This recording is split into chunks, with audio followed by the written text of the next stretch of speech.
예레미야서 14장 1절에서 12절 말씀, 6월 12일자 말씀, 저부터 한 절씩 읽겠습니다. 가뭄에 대하여 예레미야에게 임한 여호와의 말씀이라. 땅 위에서 애통하니 예루살렘의 부르짖음이 위로 오르도다. 귀인들은 자기 사환들을 보내어 물을 얻으려 하였으나 그들이 우물에 갔어도 물을 얻지 못하여 빈 그릇으로 돌아오니 부끄럽고 근심하여 그들의 머리를 가리며 자가 부끄러워서 그의 머리를 가리는도다. 들의 암사슴은 새끼를 낳아도 풀이 없으므로 내버리며 들나귀들은 벗은 산 위에 서서 승냥이 같이 헐떡이며 풀이 없으므로 눈이 흐려지는도다. 여호와여, 우리의 죄악이 우리에게 대하여 증언할지라도 주는 주의 이름을 위하여 일하소서. 우리의 타락함이 많으니이다. 우리가 주께 범죄하였나이다. 이스라엘의 소망이시요 고난당한 때의 구원자시여, 어찌하여 이 땅에서 거류하는 자같이 하룻밤을 유숙하는 나그네같이 하시나이까. 어찌하여 놀란 자 같으시며 구원하지 못하는 용사 같으시니이까. 여호와여, 주는 그래도 우리 가운데 계시고 우리는 주의 이름을 일컬음을 받는 자이오니 우리를 버리지 마옵소서.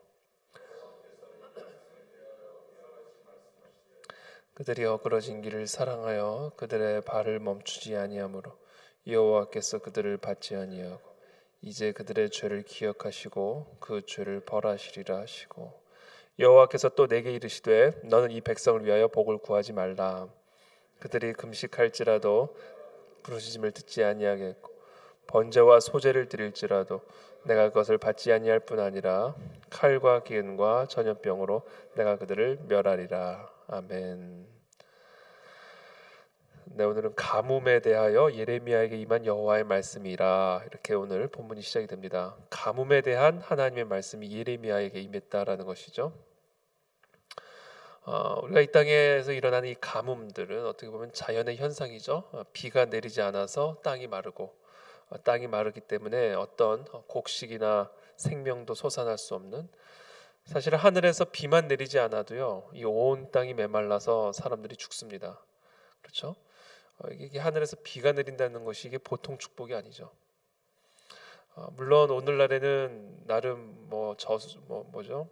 댐이나 여러 가지 이제 시설들을 또 우리가 마련을 했기 때문에 가뭄에 대비할 수 있는, 또는 홍수에 대비할 수 있는 그런 기술들이 발전이 돼 있지만, 그러나 여러분 그것도요 속수무책이 될 수밖에 없죠.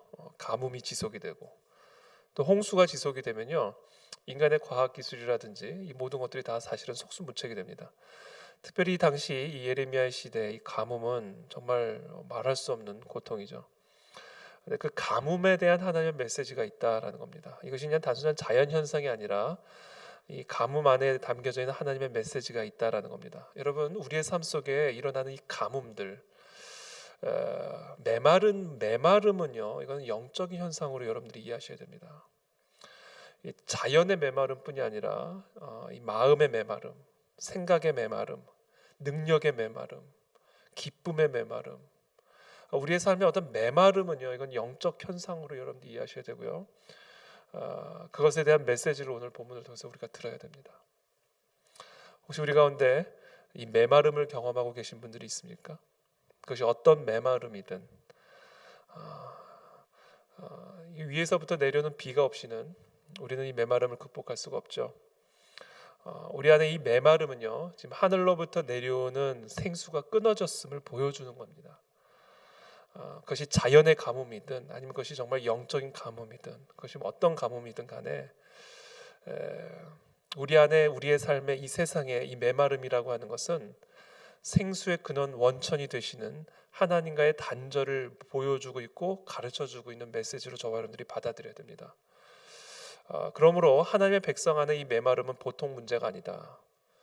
하나님의 백성이 경험하고 있는 이 메마름, 가뭄의 문제는 이건 보통 심각한 문제가 아니다. 그것은 바로 그 사람의 영적인 상태를 진단해주고 있다라는 겁니다.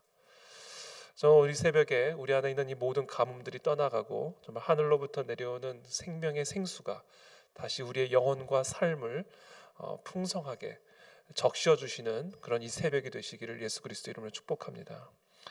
유다가 슬퍼하며 성문의 무리가 피곤하여.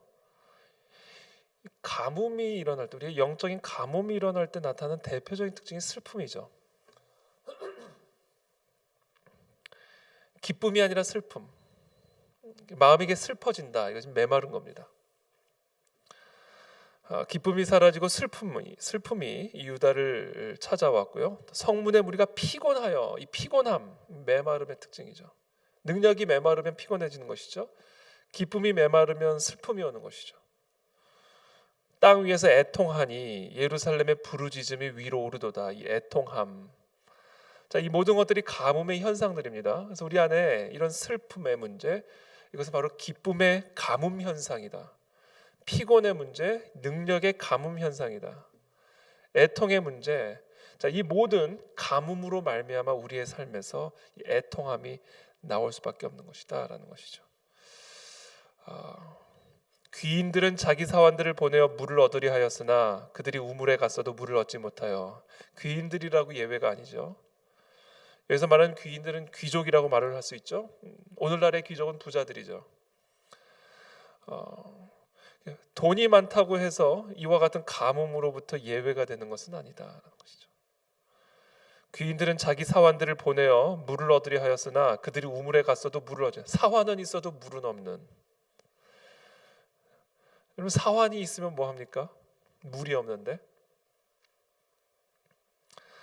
이것이 바로 하나님이 인간들에게 이 가뭄을 통해서 우리에게 깨우치기를 깨우쳐주고자 하시는 현상들이다라는 거죠. 빈 그릇으로 돌아오니 부끄럽고 근심하여 그들의 머리를 가리며. 귀인들인데 부끄러움을 경험하고, 귀인들인데 근심을 하고, 자신의 수치를 가리기 위해서 머리를 가리는 이런 현상들, 이게 다 가뭄의 현상들이다라는 거죠. 땅에 비가 없이 지면이 갈라지니 밭 가는 자가 부끄러워서 그의 머리를 가리는도다. 밭을 갈면 뭐합니까? 땅에 비가 없는데 모든 노동이, 모든 수고가 다 헛된 것이 되어버리죠. 들의 암사슴은 새끼를 낳아도 풀이 없으므로 내버리며. 이것은 사람들에게만 주어지는 문제가 아니라 이제 동물들에게도 동일하게, 이 땅에 살아가는 모든 생명체들이 동일하게 이와 같은 가뭄의 결과들을 경험하게 되는 겁니다. 들나귀들은 벗은 산 위에 서서 승냥이같이 헐떡이며 풀이 없으므로 눈이 흐려지는도다. 모든 총체적인 자연 세계가 이 가뭄으로 말미암아 이와 같은 지경에 처하게 되었음을 이제 말씀하고 계십니다. 자, 이런 증상들을 통해서 우리는 무엇을 깨달아야 할까? 이런 가뭄의 현상들을 통해서 내 안에 또 이 세상 가운데 보여지고 있는 이 가뭄의 현상들을 통해서 우리는 무엇을 봐야 할까? 우리의 죄악을 바라봐야 된다. 이 모든 것이 우리에 대하여 증언하고 있음을 볼 수 있어야 된다라는 겁니다. 이것이 오늘 하나님이 가뭄에 대하여 예레미야에게 하시는 말씀의 메시지입니다. 7절에 여호와여 우리의 죄악이 우리에게 대하여 증언할지라도. 자, 이 모든 일들이 우리의 죄악에 대하여 증언하고 있다라는 겁니다. 그러할지라도 주는 주의 이름을 위하여 일하소서. 우리의 타락함이 많으니이다. 우리가 주께 범죄하였나이다. 자, 우리의 죄악에 대하여, 그러니까 이 모든 가뭄의 현상들이 결국은 다 우리의 죄악에 대하여 증언하고 있는데, 그러할지라도 주님은 주님의 이름을 위하여, 주의 백성들을 위하여 일하여 달라고 지금 중보하고 있는 그 내용이 7절에 기록이 되어 있죠. 이스라엘의 소망이시여 고난당한 때의 구원자시여 어찌하여 이 땅에서 거류하는 자같이 하룻밤을 유숙하는 나그네같이 하시나이까. 어떻게 이렇게 아무런 우리의 애통함을 들으시고도, 우리의 이 수치를 보시고도, 우리의 이 슬픔과 피곤함과 고통을 보시고도, 이 딱한 처지를 보시면서도 하나님이 이렇게 거류하는 자처럼, 나그네처럼 대하십니까? 어찌하여 놀란 자 같으시며 구원하지 못하는 용사 같으시니까? 이 나그네 같을 뿐 아니라 아무 힘없는, 능력 없는 그런 사람처럼 하나님 왜 그렇게 우리의 고통을 쳐다만 보고 계십니까? 이 땅의 가뭄을 왜 이렇게 방치하시고 방관만 하고 계십니까? 라며 하소연하고 있는 내용이 기록이 되어 있습니다. 여호와여 주는 그래도 우리 가운데 계시고 우리는 주의 이름으로 일컬음을 받는 자이오니 우리를 버리지 마옵소서. 예레미야의 중보의 기도죠. 지금 이와 같은 가뭄의 상황에 처해 있는 이 땅의 모든 백성과 동물들, 모든 식물의 처지는 바로 우리의 죄악을 반영하는 것이므로 하나님, 우리들을 이제는 구원하여 주옵소서.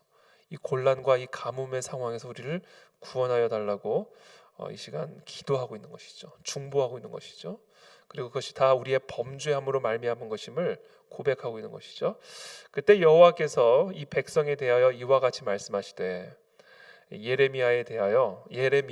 예레미야에게 이 가뭄에 대하여 또 다른 메시지를 주고 계십니다. 어떻게 보면 결론적인 메시지죠.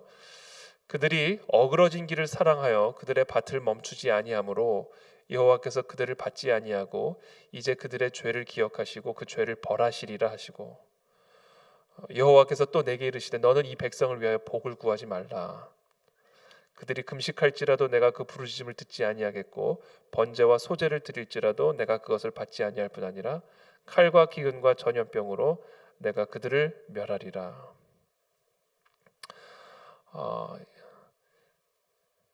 이 어그러진, 그러니까 오늘 이 10절부터 12절까지 하나님이 지금 예레미야에게 하시는 말씀, 또 이스라엘 백성들에게 하시는 말씀, 또 저와 여러분들에게 오늘 주시는 말씀은요, 금식을 할지라도 또는 번제와 소제, 예배를 드릴지라도 변하지 않으면 하나님도 변하지 않는다라는 메시지입니다. 이게 오늘 이 가뭄 가운데 고통하며 애통 가운데 있는 이스라엘 백성들, 저와 여러분들을 향한 하나님의 말씀입니다. 변함이 없는 자에게는 하나님도 변하지 않으신다. 여호와께서 이 백성에 대하여 이와 같이 말씀하시되 그들이 어그러진 길을 사랑하여 그들의 발을 멈추지 아니하므로 여호와께서 그들을 받지 아니하고 그들의 죄를 기억하시고 그 죄를 벌하시리라. 하나님의 은혜에는요 제한이 없으시죠. 하나님의 사랑은 제한이 없으시죠. 하나님은 우리의 죄를 사하시기를 즐겨하시는 분이시죠. 그러나 자신의 죄를 깨닫고 변하지 않는 자 앞에서는 하나님도 변함이 없으시다라는 겁니다. 하나님의 변함 없으신 사랑이 하나님의 변함 없으신 심판이 될 수도 있다라는 겁니다. 언제요? 우리가 이 어그러진 길을 떠나지 않고 오히려 어그러진 길을 사랑하여 우리의 발을 멈추지 않을 때, 그때 하나님의 심판도 하나님의 채찍도 변함이 없으시다라는 이 메시지가 오늘 이 가뭄에 대하여 예레미야에게 임한 하나님의 말씀이다라는 겁니다. 그와 같은 백성들을 위하여 복을 구하지도 말라. 복을 구한다 해도 변화될 것은 하나도 없고, 설령 금식을 할지라도, 그들이 금식을 할지라도, 그들이 번제와 소제를 드릴지라도, 그들의 어그러진 길을 떠나지 않고 그들의 발을 멈추지 않은 한 이 하나님의 심판 앞에서 하나님의 심판도 하나님의 계획도 변함이 없으실 것을 오늘 이 예레미야를 통해서 우리들에게 말씀하고 계시는 것이죠. 순종이 없는 제사는 하나님을 기쁘게 해드리는 제사가 될 수 없고요. 그것은 마치 사술의 죄와 같은, 그래서 하나님 그 어떤 제사보다 이 순종을 더 기뻐하신다라고 말씀을 하셨죠. 그래서 오늘 이 본문 말씀, 우리의 가뭄을 끝내는 비결을 동시에 말씀해 주시는데요. 우리의 삶의 이 모든 가뭄을 끝내는 비결은 우리의 어그러진 길을 떠나 우리의 어그러진 발들을 멈추는 것이죠. 우리가 변화되는 겁니다. 그래서 저는 오늘 이 시간 이 두 가지 말씀을 우리가 함께 기억하고 함께 기도의 자리로 나가면 좋겠습니다. 우리의 삶에 일어나는 이 모든 가뭄은 우리의 죄악의 반영이다. 하나님을 떠난 것의 반영이다. 우리가 어그러진 길을 걸어가고 있음을 반영하고 있는 것이다 라는 것을 기억해야 합니다. 기쁨이 메말라 슬프고 능력이 메말라 피곤하고 귀인들은 수치를 당하고 밭을 갈아도 다 헛수고가 되고, 자, 이런 모든 가뭄의 현상은 바로 우리의 죄악에 대하여 증언하고 있음을 기억하라. 이것이 오늘 이 본문이 우리에게 주시는 첫 번째 메시지고요. 두 번째 메시지는 우리가 변하지 않으면 하나님도 변하지 않으신다라는 겁니다. 우리가 우리의 어그러진 길을 떠나지 않으면, 우리가 우리의 어그러진 발을 멈추지 않는 한 우리의 삶에 변화될 것은 하나도 없다라는 겁니다. 이 가뭄은 절대로 우리를 떠날 수가 없다라는 거죠.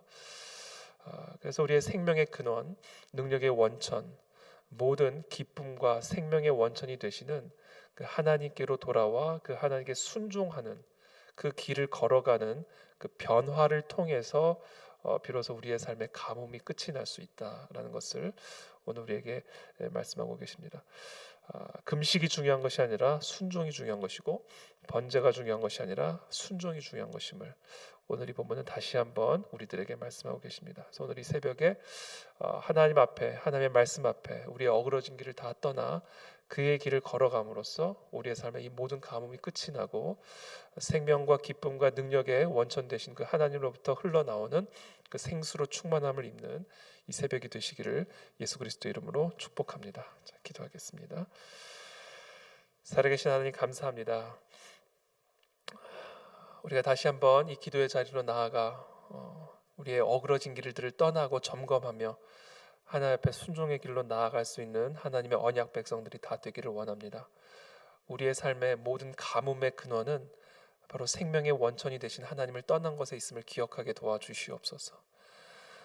그것이 단순한 자연의 현상이 아니라, 그것이 단순한 세상의 현상이 아니라 바로 우리의 죄악을 반영하고 있음을 우리들이 깨달아 알게 도와주시고, 이 새벽에 우리가 변화되기를 원합니다. 우리의 생각을 변화시키기를 원하고, 우리의 발걸음을 변화시키기를 원하고, 실질적인 변화가 우리 가운데 일어나게 도와주시옵소서. 변화 없이는 아무 변화도 없을 것을 우리들이 오늘 경고로 받기를 원합니다.